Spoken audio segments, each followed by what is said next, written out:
Bonjour à tous et bienvenue dans Mariage engagé, le podcast des futurs mariés éco-responsables. Je m'appelle Aude, je suis wedding planner et avec ce podcast, j'ai à cœur de vous partager mes conseils pour vous aider vous aussi à organiser votre mariage éco-responsable. J'ai imaginé ce podcast comme un moment privilégié qui vous est entièrement réservé. Un petit temps que vous prenez pour vous,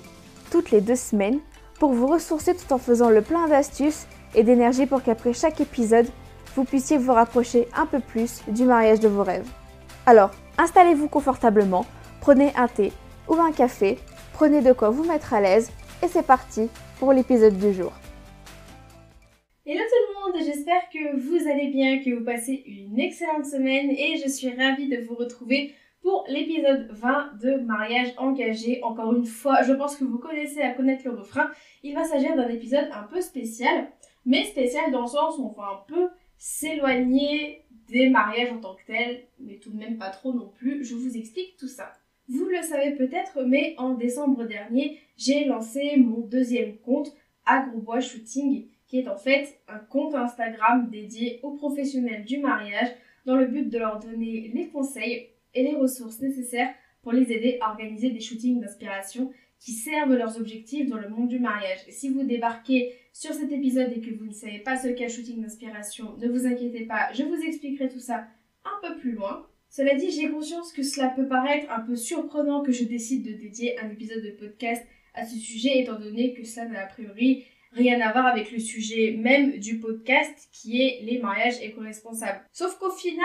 si en fin de compte ça a quand même un petit rapport avec les mariages, que ce soit dans toute la phase d'organisation et même pour la finalité de ce type de projet, raison pour laquelle j'ai tout de même décidé de consacrer un épisode de podcast sur ce sujet, puisque même si les shootings d'inspiration sont organisés par des prestataires du mariage, ils sont créés à destination pour les futurs mariés, en priorité pour les aider à s'inspirer pour leur futur mariage. Alors, dans cet épisode, je vais parler non seulement des raisons pour lesquelles, en tant que prestataire de mariage, vous avez tout intérêt à organiser ou participer à au moins un shooting d'inspiration. Donc, c'est un épisode qui va être dédié en majorité aux professionnels du mariage, mais rassurez-vous, pour les futurs mariés, vous pouvez quand même écouter l'épisode pour mieux comprendre la finalité de ce type de projet, puisque c'est quelque chose que vous pouvez être beaucoup amené à voir sur Pinterest ou les blogs de mariage notamment. Et surtout, puisqu'à la fin de l'épisode, je vous donne quelques conseils. Je donne des conseils aux futurs mariés qui nous écoutent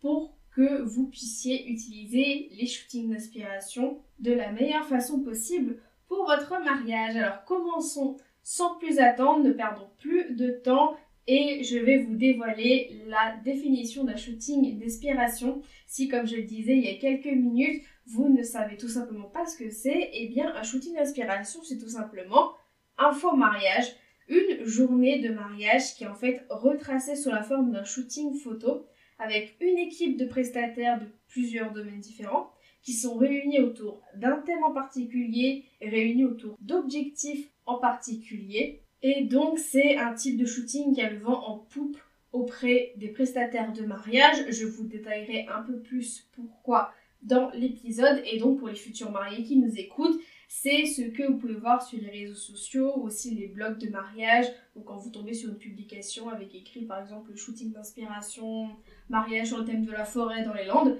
eh bien, c'est typiquement un shooting d'inspiration qui a été publié sur un blog de mariage. Et donc, ces projets, en fait, sont soumis sur les blogs de mariage, sont publiés sur les réseaux sociaux dans le but d'apporter de la visibilité aux personnes qui ont participé à ce projet. Et cela permet notamment de toucher des futurs mariés qui correspondent à la cible, les personnes que cherchent à attirer les différents prestataires qui participent à ce type de projet pour pouvoir signer des contrats et tout simplement travailler avec des futurs mariés pour organiser des mariages. J'attire juste votre attention sur le fait qu'un shooting d'inspiration, comme je le disais un peu plus tôt, n'est pas un vrai mariage et ne doit jamais être présenté comme tel. C'est un projet qui est souvent sur la base de la collaboration, c'est-à-dire que c'est un projet qui est gratuit, qui est non rémunéré pour tous ses participants, même s'il y a quelques exceptions bien entendu. Mais en aucun cas, ce shooting a eu lieu lors d'un vrai mariage. Ce n'est pas 2 véritables personnes qui s'unissent. Alors, pour des raisons artistique, c'est souvent un couple qui font office de modèle pour plus de sincérité, d'authenticité au niveau de l'image, mais ça peut être aussi des modèles, des personnes qui ne se connaissent pas et qui jouent le rôle d'un couple le jour de leur mariage, même si encore une fois ce n'est pas un vrai mariage et ça ne doit pas être présenté comme un vrai mariage, puisque le cadre d'un vrai mariage, c'est qu'il est organisé par des futurs mariés, et le cadre d'un shooting, c'est qu'il est organisé par des prestataires du mariage. Et vous allez peut-être comprendre un peu plus pourquoi dans l'épisode, mais ces deux projets, ces deux organisations ont des méthodes d'organisation qui sont très différentes pour des finalités qui sont tout de même très différentes. Maintenant que ce petit point a été fait, vous pouvez peut-être vous poser une autre question, mais du coup, qui concrètement peut participer à un shooting d'inspiration? Donc ma réponse, elle va être simple. Pour moi, tous les prestataires peuvent organiser ou participer à un shooting d'inspiration en fonction de leurs objectifs, bien entendu. Même si il est plus courant que ce soit 3 personnes qui sont à l'initiative de ce genre de projet, donc notamment les wedding planners, les wedding designers ou décorateurs de mariage et les photographes. En général, ce sont les 3 catégories de prestataires qui sont les plus souvent à l'initiative de l'organisation d'un shooting. Mais ça arrive que ce soit d'autres prestataires qui souhaitent organiser un shooting d'inspiration pour mettre en valeur leur activité grâce au travail d'autres personnes. Donc j'ai déjà vu des créatrices de robes de mariée, des créatrices des cake designers, des lieux de réception, qui soit prennent le parti d'organiser eux-mêmes le shooting d'inspiration, soit qui contactent une wedding planner pour les aider à l'organisation, pour trouver les prestataires, pour trouver le thème, pour trouver la décoration, etc. etc. Donc comme je disais, c'est basé sur un système de collaboration, c'est-à-dire que le shooting n'est pas rémunéré, personne n'est rémunéré. Alors il y a la question de la participation financière qui est différente du système de rémunération, puisque beaucoup de prestataires, lors d'un shooting, peuvent être amenés à engager des frais pour pouvoir donner vie à ce projet. Je pense notamment à tout ce qui va être les fleurs, les matières premières pour les gâteaux. Ça peut même être l'achat d'une carte mémoire pour que le photographe puisse stocker toutes ses photos, etc., etc. Et donc, étant donné que la plupart des prestataires de mariage sont sous le système de la micro-entreprise, eh bien, contrairement à une société notamment, eh bien, nous n'avons pas la possibilité de déduire nos charges de notre chiffre d'affaires. Donc, c'est un peu embêtant puisqu'en fait, le chiffre d'affaires que nous déclarons à l'URSSAF, en fait, on ne peut pas déduire les charges que nous facturons dans le cadre de notre entreprise, donc pour tout ce qui est le matériel, la formation, et qui sont essentiels au bon déroulement de notre activité. C'est la raison pour laquelle certains prestataires peuvent demander aux organisateurs, ou alors même en faisant un système de participation pour que tout le monde puisse donner quelque chose, pour leur permettre de rentrer dans leurs frais et faire en sorte qu'il n'y ait pas un trou dans la trésorerie qui soit trop grand, puisqu'il faut tout de même penser au fait que oui, les prestataires peuvent participer à des shootings d'inspiration, mais ils ont aussi leur propre mariage à organiser, leurs propres clients. Et la différence entre un mariage et un shooting d'inspiration, c'est qu'ils sont rémunérés pour un mariage et que ce n'est pas le cas pour un shooting d'inspiration. Raison pour laquelle on doit aussi faire attention à notre trésorerie pour qu'on ne soit pas trop déficitaire lorsque nous participons à ce type de projet. Et du coup, là maintenant, vous pouvez peut-être vous poser la question, mais qu'est-ce qu'on peut faire en fait sur un shooting d'inspiration? Donc ma réponse va pas être trop révolutionnaire, mais je dirais qu'on peut faire à peu près tout ce qu'on fait sur un mariage classique. À une certaine nuance, à une petite nuance près, c'est que si vous souhaitez inclure une prestation, si vous souhaitez inclure quelqu'un dans votre shooting, cela doit en valoir la peine non seulement pour vous, mais aussi pour lui. Par exemple, si vous souhaitez un DJ pour votre shooting d'inspiration, si vous faites juste un shooting avec des photos, eh bien la musique ne s'entendra pas sur les photos. Donc si vraiment vous souhaitez inclure un DJ dans votre shooting d'inspiration, ça doit servir à quelque chose, ça doit avoir une vraie finalité, ça doit contribuer à remplir votre objectif pour ne pas que la personne que vous allez choisir fasse le dépassement pour rien et qu'elle trouve son compte tout simplement. C'est la même chose en fait pour l'esprit du shooting, c'est la même chose dans l'autre sens. Par exemple, ça sert à rien d'avoir un feu d'artifice si vous organisez votre shooting en pleine journée, ce qui est le cas de 95% des shootings d'inspiration. Ils sont organisés pendant la journée puisque c'est beaucoup plus simple pour les prestataires mais aussi pour les lieux de réception d'accueillir ce genre de projet la journée. Donc voilà, encore une fois, je ne veux surtout pas vous dire de ne pas être créatif, de ne pas être ambitieux si jamais vous souhaitez organiser un shooting d'inspiration, mais je vous encourage tout de même à bien vous poser la question à vous demander si vraiment ce que vous souhaitez inclure dans votre shooting, est-ce que ça va être utile pour votre thème, pour vos objectifs, et surtout est-ce que ce sera utile pour la personne que vous allez contacter, à laquelle vous allez proposer ce projet. Parce que c'est aussi l'autre aspect du projet collaboratif. Il faut que ça vous serve à vous, mais il faut aussi que ça serve à d'autres personnes, parce que c'est tout de même du temps qu'elles vous mettent à contribution gratuitement pour vous, pour ce projet. Donc il faut s'assurer dans la mesure du possible que ce soit quelque chose qui soit rentable en fait pour vous deux. Maintenant, j'aimerais rapidement faire un point sur les erreurs à ne pas faire sur un shooting d'inspiration. Donc c'est une partie qui va plus s'adresser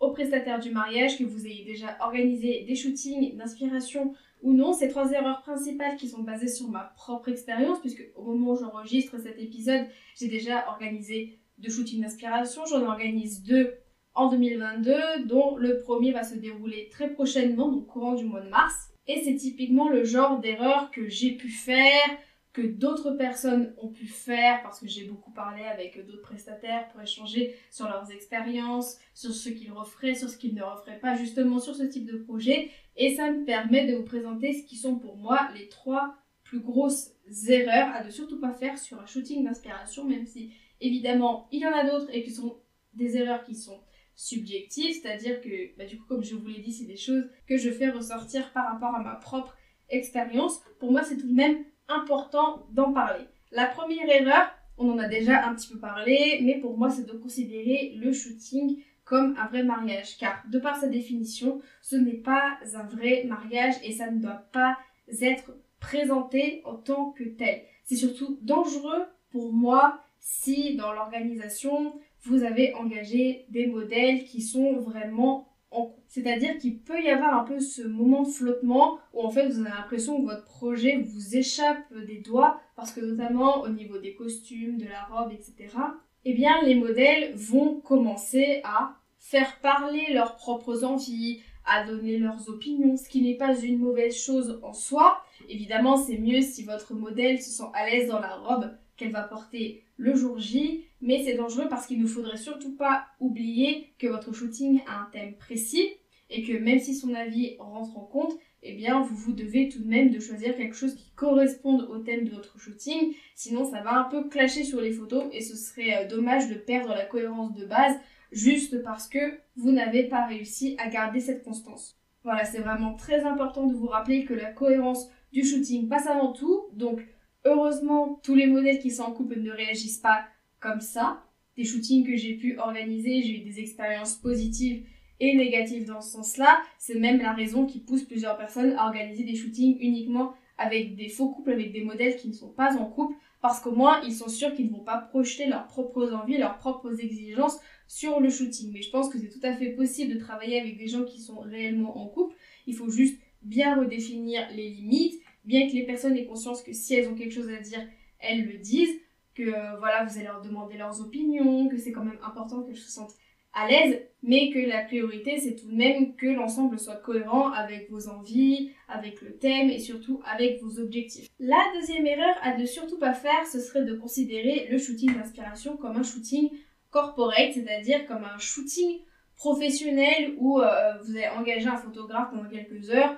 pour qu'il vous photographie vous, qu'il photographie vos produits, vos services, etc. pour que ça vous fasse des photos pour communiquer dessus, pour communiquer sur votre activité, votre personnalité, etc. Vous l'avez deviné, c'est un point qui s'adresse surtout aux prestataires, notamment aux prestataires qui participent à des shootings d'inspiration, parce que certes, c'est un super moyen d'avoir des photos rapidement et gratuitement si on ne compte pas les frais que vous allez engager pour votre participation, mais ce n'est pas une raison pour demander au photographe de prendre un bouquet sous toutes ses coutures, de prendre une large cérémonie, pareil, sous tous les angles, comme on ferait lors d'un shooting corporate, puisque c'est tout simplement pas le but d'un shooting d'inspiration, car dans ce cas très précis, on ne peut pas se permettre de valoriser le travail d'une personne au détriment de celui du reste de l'équipe, puisque le shooting d'inspiration reste tout de même un travail d'équipe, et il est important que le travail de chacun soit mis en avant sans entacher celui des autres. Voilà, c'est un équilibre que vous devez trouver, mais c'est un équilibre qu'il est important de trouver. Parce qu'après, certaines personnes peuvent se sentir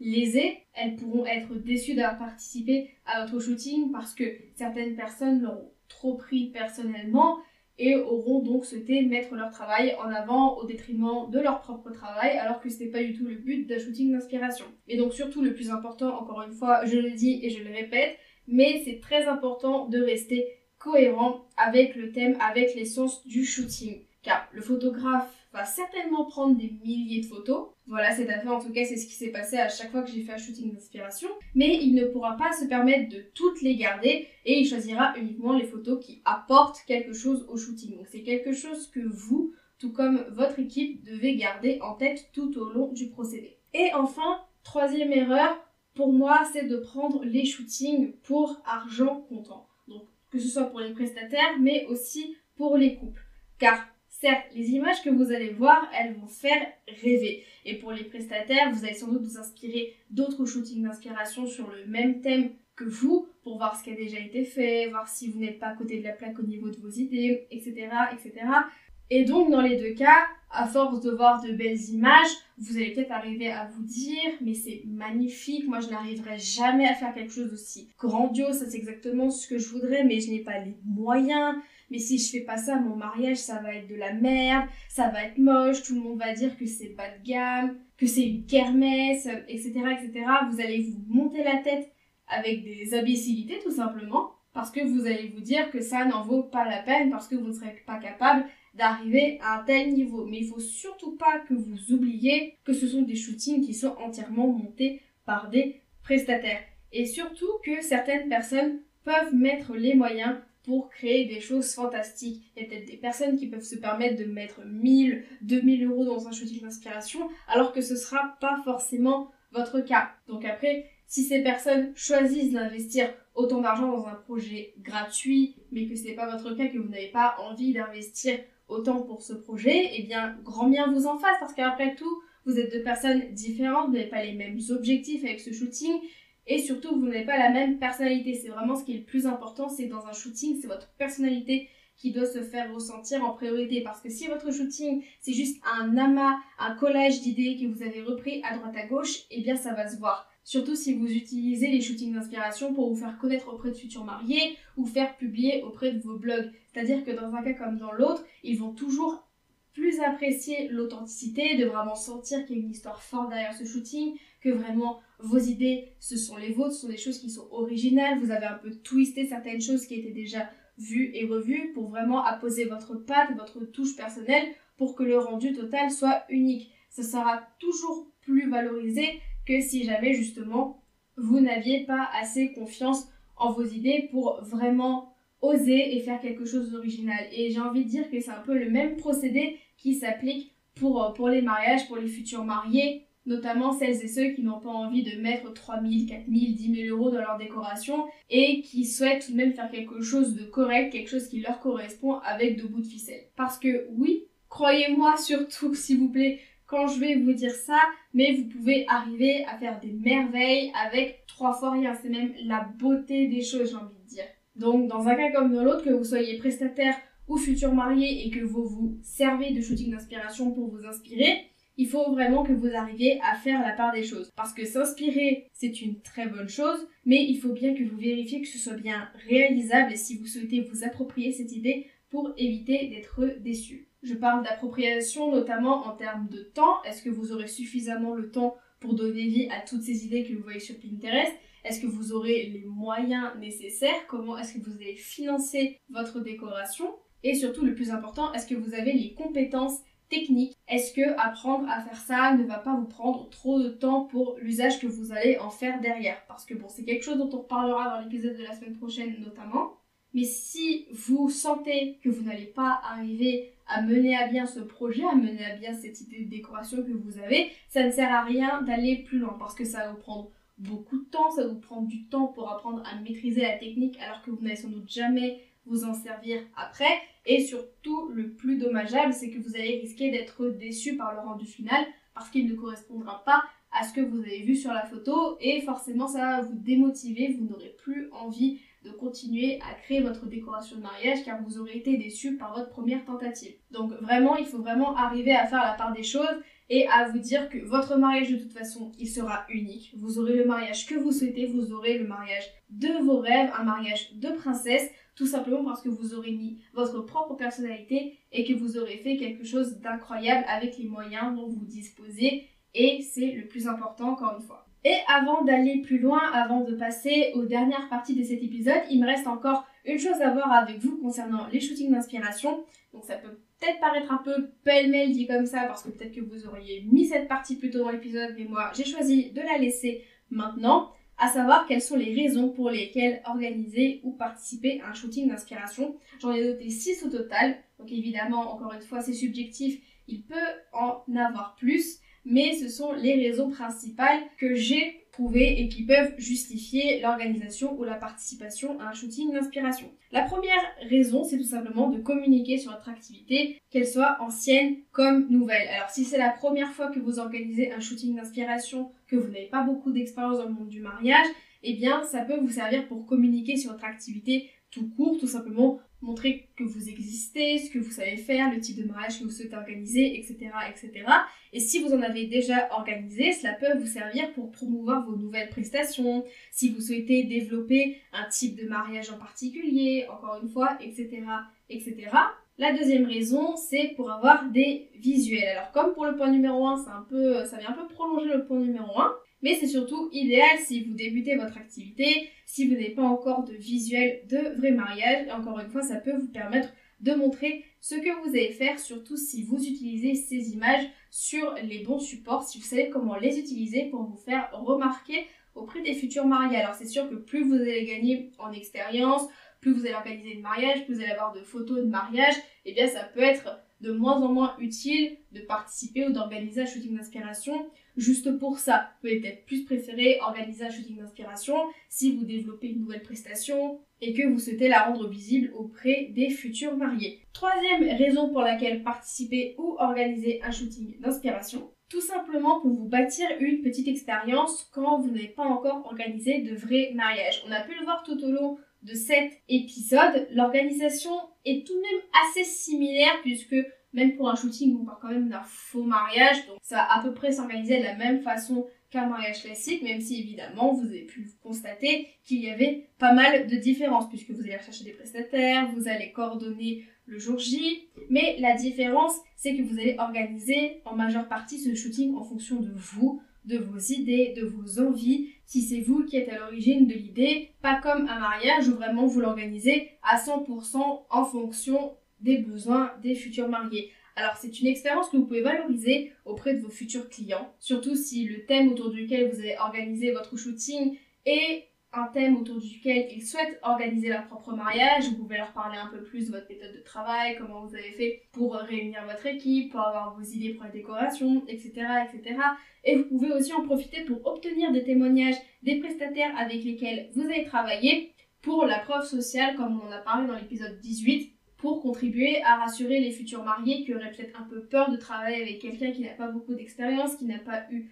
de témoignages, et leur permettre de se dire elle a déjà travaillé avec des prestataires qui sont talentueux, qui ont réussi à faire quelque chose de dingue en partant de rien, donc c'est potentiellement une personne de confiance pour mon mariage. Quatrième raison, c'est encore une fois tout simplement pour attirer des clients qui ont le même style que vous. C'est un peu une idée qu'on a développée tout au long de l'épisode, donc j'en profite pour encore plus la développer maintenant, parce que encore une fois, si vous faites en sorte que votre shooting après soit visible sur les bons médias, qu'il soit visible auprès des bonnes personnes, eh bien vous aurez d'autant plus de chances d'attirer des personnes qui ont le même style que vous, qui se reconnaîtront dans votre shooting, dans votre thème, dans vos idées, et qui auront donc envie, en toute logique, de travailler avec vous. Avant-dernière raison, pour élargir son carnet d'adresses. Encore une fois, l'intérêt de ce genre de projet, cela va vous permettre en grande partie de rencontrer de nouvelles personnes, de nouveaux prestataires, d'un peu élargir votre réseau puisque vous allez peut-être découvrir de nouvelles prestations, de nouvelles méthodes de travailler. Surtout si c'est la première fois que vous organisez des shootings,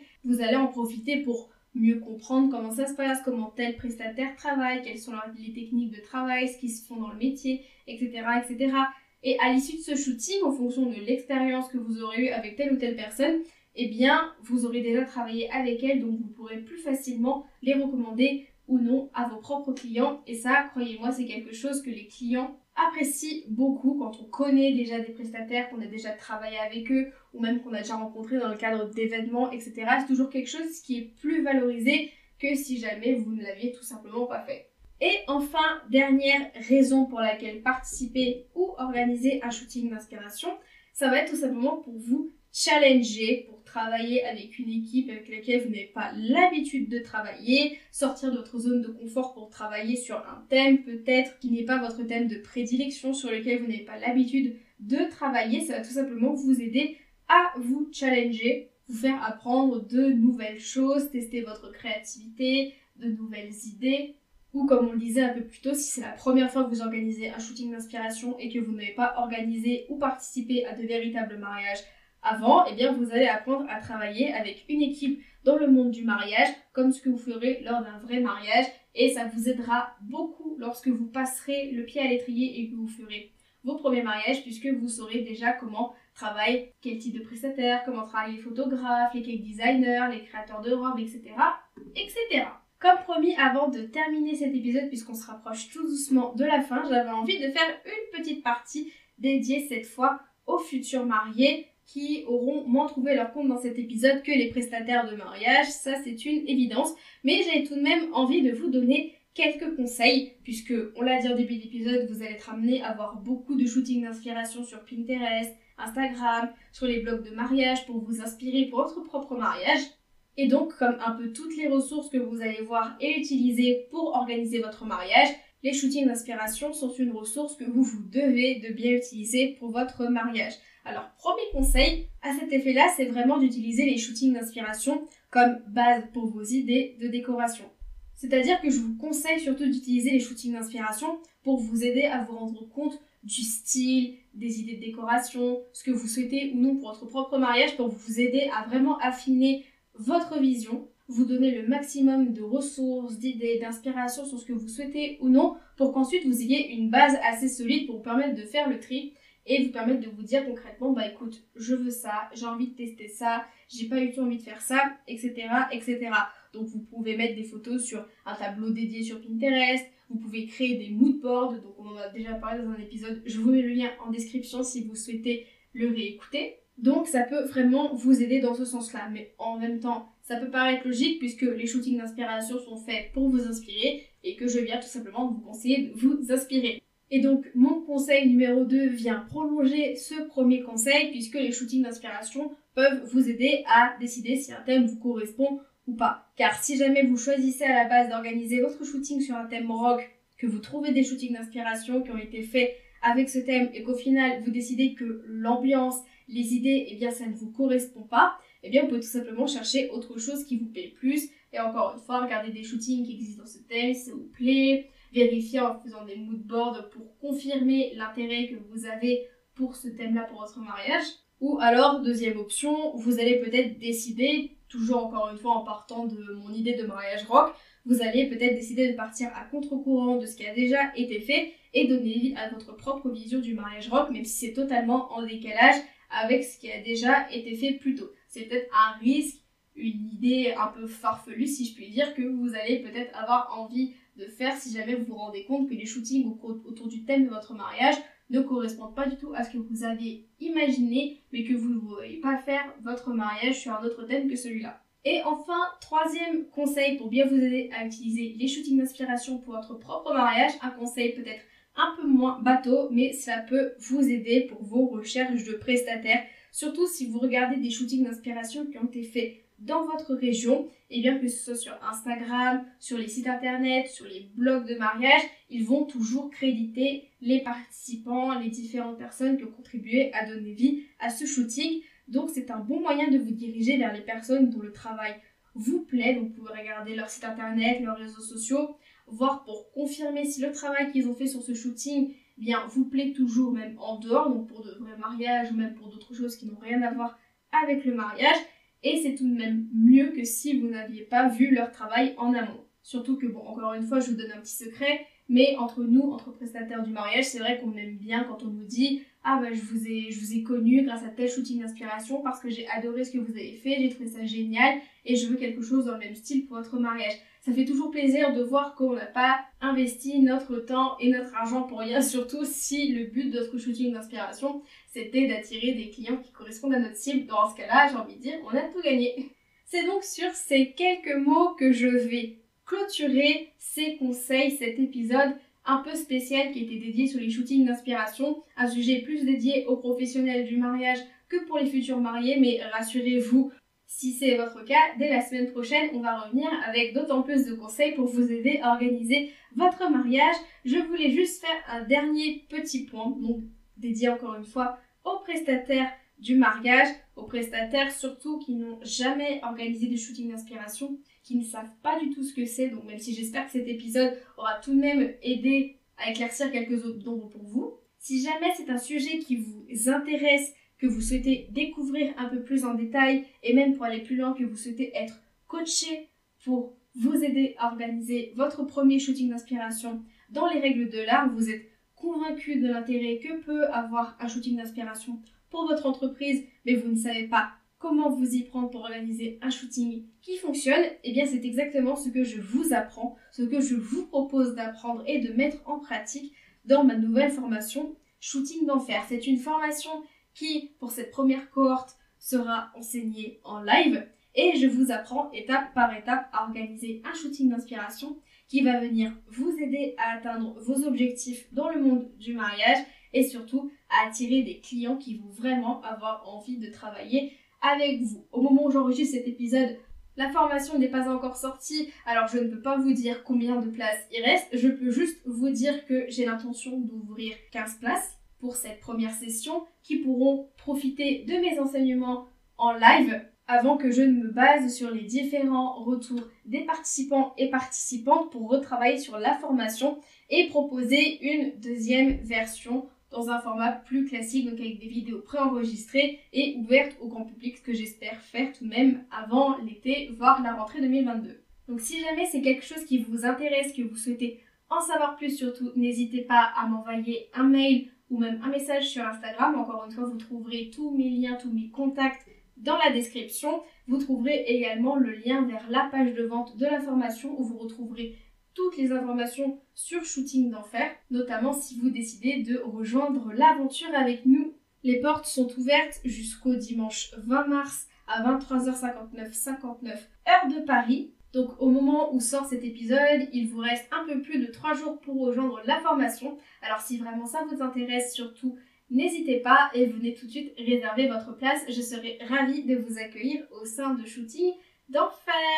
C'est du coup avec cette petite promotion que je vais terminer cet épisode. Je vous remercie encore une fois d'avoir été jusqu'au bout de cet épisode. Surtout, j'espère qu'il aura répondu à toutes vos interrogations sur les shootings d'inspiration. Et si jamais vous avez encore des questions, surtout n'hésitez pas à me contacter. Je me ferai un véritable plaisir de vous répondre. Sur ce, je ne vais pas vous retenir plus longtemps. Je vous souhaite de passer une excellente fin de semaine. J'espère que vous passerez vraiment une très belle journée et un excellent week-end. Et quant à nous, on se retrouve la semaine prochaine pour un nouvel épisode. Cet épisode est désormais terminé. Merci à vous de l'avoir écouté jusqu'au bout. J'espère qu'il vous a plu et qu'il va vous aider pour l'organisation de votre mariage. Vous retrouverez toutes les notes sur mon site audegrosbois.com/podcast si vous souhaitez revoir les grandes lignes de cet épisode. Et si vous souhaitez me soutenir et soutenir le podcast, n'hésitez pas à me laisser 5 étoiles sur Apple Podcast et à me laisser un petit commentaire si votre plateforme le permet.